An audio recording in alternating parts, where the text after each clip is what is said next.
The News Sunday with Beverly Williams. Tonight at 6. Hello again and welcome to Meet the Press. The issues this Sunday: the economy, free trade, protectionism, and Japan.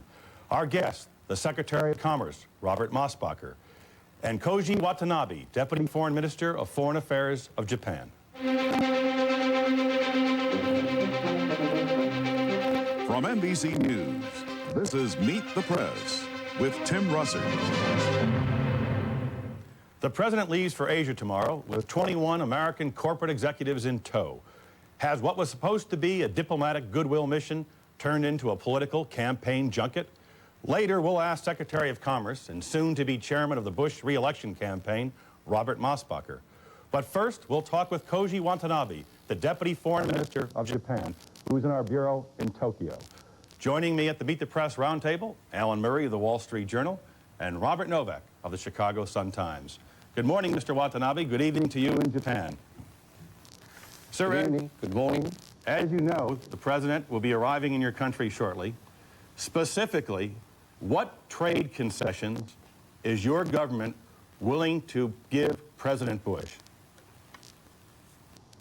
I don't like the term the trade concessions. We are studying very in earnest mood to what we can offer to the United States to facilitate the expansion of U.S. export to Japan. But there is a limit that the Japanese government can do. After all, we are in a democratic, free economy countries. Government cannot dictate to people to buy things. There has been discussion in the Japanese and American press that one of the things under consideration is for the Japanese to voluntarily limit the number of automobile exports to the United States. Is that under consideration? I know there is a report, but I categorically deny that is under consideration. No. What is under consideration? Or is this simply a symbolic gesture by the Japanese toward an American president who's running for re-election? No. We are seriously considering what measures we can take to expand our imports from foreign countries, including the United States, like government procurement of computers in terms of enhancing transparencies and liberalizing the measures so that American computers, together with other foreign products, can be purchased more easily by the Japanese government agencies. Or the government is trying very hard to encourage the Japanese automobile companies to make more purchase of American parts, and we are looking at various the standards and certifications and testing measures which would facilitate the American cars import into Japanese markets. So the president should not expect to hear that the Japanese are willing to voluntarily limit the number of exports of Japanese cars to America? No, he cannot expect that. In fact, he does not wish, to the best of our understanding, he does not wish for the Japanese government to do so. Alan Murray. Minister Watanabe, the overall U.S. trade deficit with the rest of the world has come down by 2/3 since 1987. The U.S. trade deficit with Europe has disappeared entirely. In fact, we now have a surplus with Europe. But the trade deficit with Japan has remained stubbornly high. It's still around $40 billion. It now accounts for 4/5 of the entire U.S. trade deficit. Why is that? No, let me straighten up the figures first. 1985, the Japanese trade surplus with the United States was $50 billion. As you said, in the last year, it came down $41 billion, and Japanese surplus has not increased. And that is, in our way, that shows that the Japanese trade with the United States has not contributed to the deterioration of economic situation in the United States. But, Mr. Minister, that is a tiny decline compared to what's happened to the U.S. trade deficit with the rest of the world. And the share of the total U.S. trade deficit that Japan accounts for is now much bigger than it was. And my question to you is why has that happened? Why do we continue to have this stubborn trade deficit with Japan? The U.S. export to Japan has doubled in the past 5 years from $26 billion to $52 billion, while Japanese export to the United States remained. So that accounts for the the shrinking of the surplus. But American people, American industry likes to buy Japanese products. And I'd like to stress the fact that Japan is the biggest importer of American agricultural products. Japan buys the $52 billion U.S. products, which is nearly equal to the total amount of U.S. export to the United Kingdom, Federal Republic of Germany, and Italy. Mr. Minister, it is generally believed that a Democratic administration would create far more problems for Japan than a Republican administration. Isn't it in your interest as a nation to provide some significant concessions to President Bush when he comes over there? I don't like the word concessions. Yes, we are seriously considering what we can do in liberalizing our market further, or to increase and improve market access of foreign products, including U.S. products, into the Japanese market. We would like to expand our imports. Mr. Minister, I want to get something straight. There was a report from Tokyo on Friday that the Minister of Industry and Trade, another Mr. Watanabe, had said that Japan was studying plans to reduce exports. Now, was that an incorrect story, or does the one Japanese ministry, your ministry, the foreign ministry, not know what another is doing? No, I can assure you that report is incorrect. He was misquoted? No government agency. He was misquoted. So it was wrong report by one newspaper. All right. Mr. Minister, I'd like to get the reaction, your honest reaction, to what you felt when you heard that President Bush was bringing along a number of executives, including Lee Iacocca of Chrysler, who have been very, very strong against in favor of radical changes in U.S.-Japanese trade relations. Did you feel this was a hostile act by the President? I don't think so. It's the decision of the United States of America, and we have to respect that. And we should consider that decision in a possible positive way. For example, American businessmen, including Mr. Iacocca, might learn something by visiting Japan. And I know Mr. Iacocca is a good friend of Mitsubishi Automobile Companies, where the Chrysler has the business relations. Do you think you might learn anything from Mr. Iacocca? We might. What? Yes. What would you learn? I don't know. I mean, do you feel that there is a serious problem in the Japanese policy of maximizing exports to the United States, that it is necessary for Japan to take some radical action, such as Lee Iacocca proposes? No, we are not maximizing our export. In fact, our export to the United States has not increased for the past 5 years in terms of yen. So I want to just... And there has... Go ahead, sir. Yes. Go ahead. So I just want to ask this question then, sir. Do you feel then that there is no problem in regards to Japanese exports to the United States? That the problem, you'd like to get more imports from the United States, but you feel that there is nothing to be done about reducing Japanese exports to the United States. Is that correct? I think the both United States and Japan can benefit by the expansion of two-way trade, and to restrain or to limit our export to the United States, for that matter to any country, would not contribute to the welfare of either Japan or that particular country. The American consumer would suffer. American industries who were buying Japanese products, capital goods, would suffer. Well, Mr. Watanabe, then let me ask you, General Motors announced a layoff of 74,000 American employees. Yes.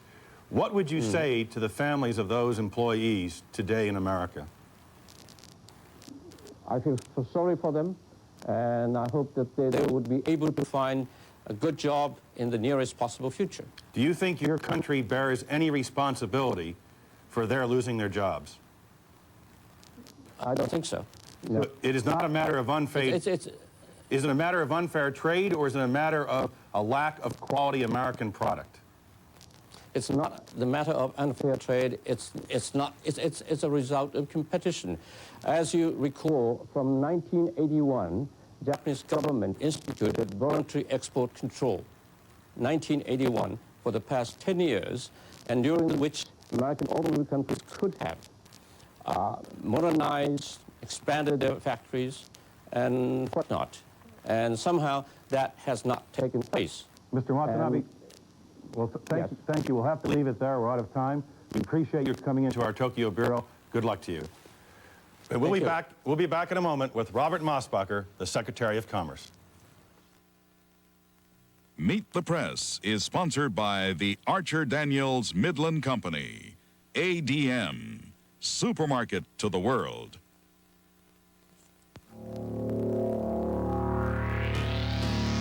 One of the newest developments in nutrition is actually one of the oldest foods known to man, the soybean. For over 4,000 years, the Chinese have used it to make nutritious, protein-rich foods. But in America, the history of the soybean is considerably shorter. In fact, it didn't become a widely used food ingredient here until the 50s. One thing's for sure, though, it's come a long way since then. Over the years, one company has led the way in unlocking the versatility of the soybean. A company that each day continues to develop new ways to use this abundant, functional source of protein. The Archer Daniels Midland Company. That's using the old bean. We're back and talking with the Secretary of Commerce, Robert Mosbacher. Mr. Mosbacher, good morning. Thanks for coming by. You just heard the Deputy Foreign Minister of Japan say that the United States does not want voluntary limitation of exports of Japanese automobiles. Is that true? I thought I heard him say that that is not what they want to do. But you see, he also said, and that's not what the United States or the President Bush wants. Well, we're for free trade, but free trade includes fair trade. And that means something else that he said, market access.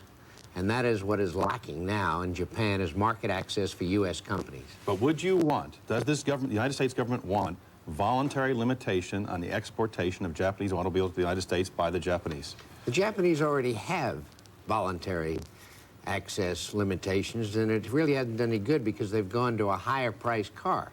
So with the same number of autos, they've increased the actual numbers. What we want to do is make sure that in free trade, we have access not only in Japan, but in the U.S. to U.S. auto part makers into the transplants, the Japanese companies here, so that we can sell U.S. auto parts in our own country. You're also, let me just finish here, Alan. You're also going to be the chairman of the president's re-election campaign. What one specific, tangible concession do you want the president to bring home from Japan to this country regarding trade? We want to see that over the long term, that the Japanese will move towards opening their market, as we feel for all of Asia. We want to see a more open market, but specifically for Japan.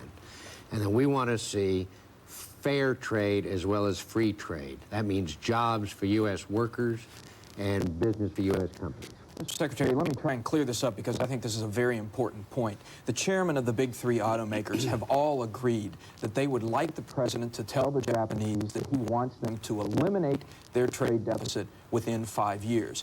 That would force them to limit their exports to the United States, particularly their exports of cars. Do you favor that plan? Does the president favor that plan?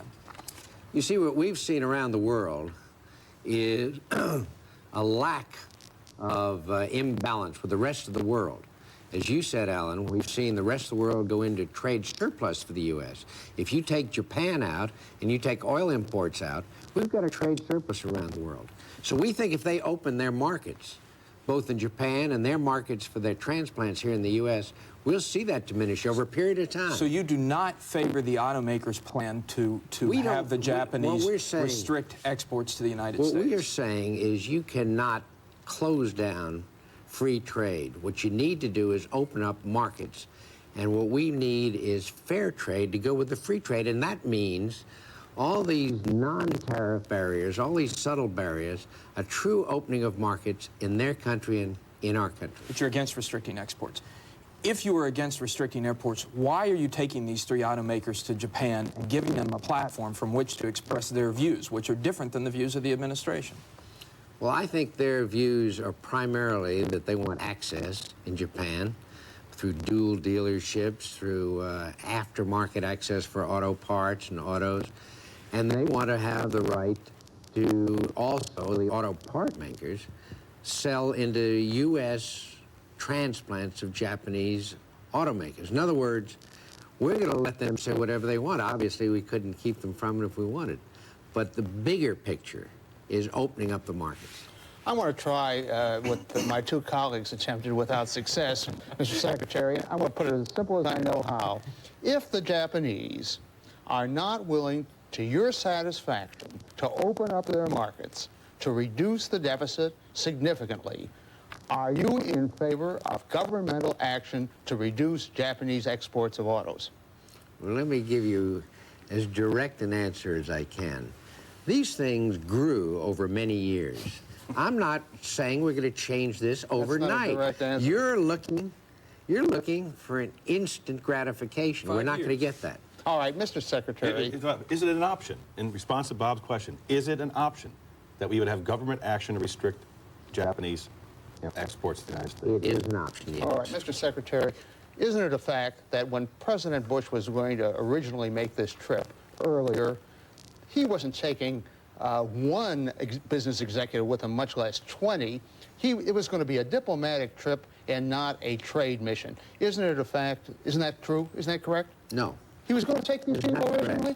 Let me tell you, we've got a memo, and in October, that we had sent to the White House about taking these people.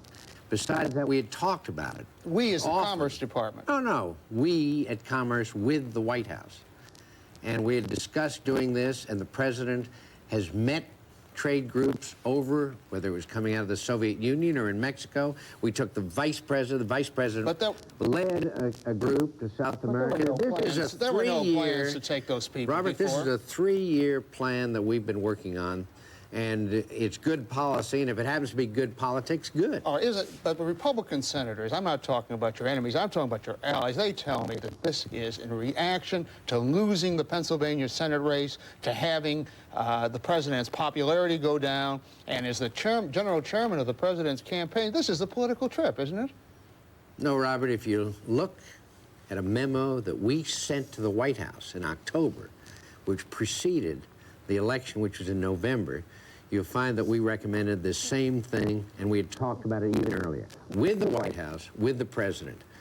When you borrow Richard Gephardt's rhetoric and you talk about fair trade as well as free trade, level playing field, aren't you saying you are scared to death of the Democratic protectionist line and you've got to move over there a little bit? Not at all.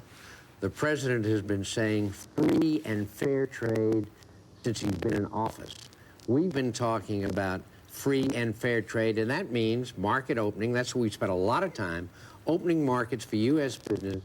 For the first time, a relationship between the public sector, government, and business working together in a global market. This is the only way we're going to create jobs, and the only way we're going to help labor and business, which are totally together on this. Nothing to do with any other line. It is part of free trade, fair trade. Do you agree with Congressman John Dingell, Mr. Secretary, that this recession is being made in Japan? Not totally, no. Partly? I would say they're exacerbating the problem. In what way? Well, by not allowing U.S. goods into Japan. Every time we sell another $1 billion worth, we create almost of U.S. goods overseas, we create nearly 20,000 jobs. We've built our exports during this time of down economy. If we hadn't had that, we'd have had a much worse time, and it'll lead us out of the recession. Mr. Secretary, let me change the subject just a little bit here. This nation went into recession 17 months ago. The president is going to unveil his plan for fighting that recession next month. Why has it taken so long to come up with some sort of a plan for dealing with what was obviously a serious economic problem in this country? Well, to be candid, many private sector economists, the majority of them, as well as the public sector economists, thought we were coming out of it late spring. Did you? No. Was your advice to the president that he should have done this earlier? Well, what I say to the president, I don't talk about. But there were some business people who were very concerned, and I was one of them, even though I happened to be on Lend-Lease to the government, that it wasn't coming out. But the economists, private sector, quoted in the Wall Street Journal, we're almost unanimous in saying we're coming out of this, so why do anything? Mr. Secretary, we only have 30 seconds left. Just a quick question. The president has put on the table the idea of reducing entitlements, cutting entitlements. As general chairman of his re-election campaign, how do you respond to that? Well, I don't think at this point we're even thinking seriously about that aspect of the campaign. I think it's much too early to think about what's going to be done in entitlements. I haven't seen anything on it. But you would be in favor of looking at entitlements? I don't think we should, at this point, look at anything like that. I think we should start out looking at what we can do to get the economy going again and what is good long-term for this economy in this country. We'll have to leave it there. Happy New Year, sir. Thank you. We'll be back in just a moment. Alan Murray, Bob Novak, and I will be back to talk a little end-of-year politics. I don't know, Ollie. I hear this new guy is making changes. Probably replace me with a vending machine. There are people betting this place won't make it. They say you've forgotten how to work together. I don't have any easy answers, but I do know this. Together, we have a story to tell. And we're gonna tell it right here. Put Peterson on it. Peterson? I'm the one who did it. Get Ollendorf to help. That old guy? He can still design your socks off. Piece by piece, the way to make an idea. I usually work alone. I could really use your help. Every company has a story to tell. Every person a contribution to make. It's the document that helps put it all together. You all feel good about this? Yes. You did a great job. Really made us look good, Ollie. Putting it together. Faxing, copying, printing. Xerox, the document company. Dean Witter believed one thing that should distinguish his brokers is their ability to listen. Listen not only to what our clients say, but what they mean. I have a vision about retirement. I know each client has a level of comfort. You know me. I'm a planner. There is no greater dividend a firm can earn than the confidence of its clients. You've helped me make some good decisions. There are many ways to measure success. We measure success one investor at a time. Well, guys, it's that time of the year again. Get out your crystal balls. Mr. Novak, you've spent some time in the Soviet Union. Boris Yeltsin, how much time does he have? He's going to make a catastrophic mistake on January 2nd when he's going to float the ruble. He's going to have hyperinflation. It's going to be a terrible situation. But unlike Gorbachev, Yeltsin is a very flexible person, and I think he is going to recover from that mistake by the end of the year. I think he's still going to be in power at the end of the year, but it's going to be a very, very tough year for Russia. And a tough year for many here in the United States, Alan. There's a statistic that's being bandied around in political circles that an incumbent president has never been reelected when the economy is in recession the second quarter of an election year.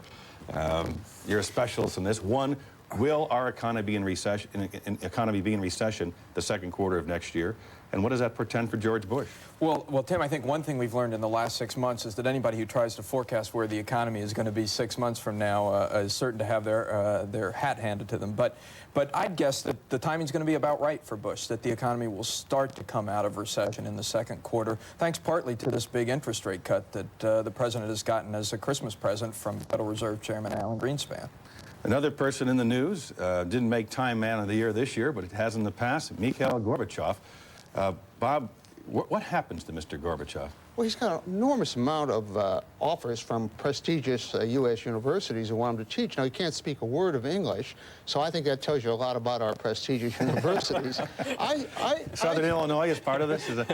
I think Mr. Gorbachev is going to try to get back in politics. I think he's going to fail. I think he is the most unpopular man in what used to be the Soviet Union. I think what he ought to do is come back to the United States and serve on the board of Time Inc., which loves him so much. Well, there's been discussion that perhaps he changed his name to Mike Gorbachev, go to Cleveland or Chicago and run for mayor, and the Democratic Slavish tradition. But Alan, how about something along the lines of the position of UN General Secretary? An Egyptian has been selected. But wouldn't Gorbachev be perfectly suited for something like that? There was some talk about that, but of course that position has been filled, and there are no other positions with suitable stature that are coming open sometime soon. It would be a shame if the world can't find some kind of a suitable position to put this man in. Why? Because he has changed history, and changed history for the better. By accident, because what his whole purpose was to save the Communist Party, save the Soviet Union, and a lot of the people who could never see that the Communist Party and the Soviet Union were dangerous are applauding him in his accidental actions, which resulted in the greatest event in my lifetime. But you'll at least yield that he is a man of history, Mr. Novak. Yes, but I think the history is going to be a lot different than what the journalists are saying about him now. We'll leave it there. Happy New Year, guys. That's all for today. We'll be back next week. If it's Sunday, it's Meet the Press. See you then, and have a very happy New Year.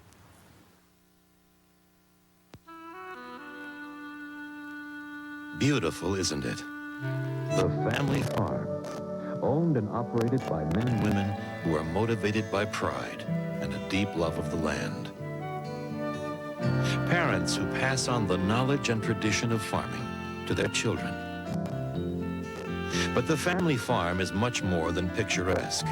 It is one of America's strongest resources, the most productive farm system in the world. The American farmer is also a steward of the land, using modern tillage practices to ensure the land will be productive in the generations to come. Why do we at ADM care so much about the family farm?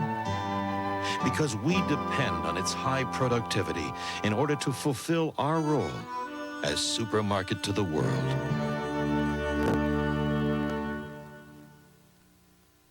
Dean Witter believed in priorities. Know why your clients are saving. Know why they're investing. Okay, come on, folks. At some point, it's college. Later on, retirement. But Dean Witter knows that often the highest priorities are all the things that happen in between. Is there anything else you want? Just the first dance. There are many ways to measure success. We measure success one investor at a time. Meet the Press has been sponsored by the Archer Daniels Midland Company. ADM, supermarket to the world.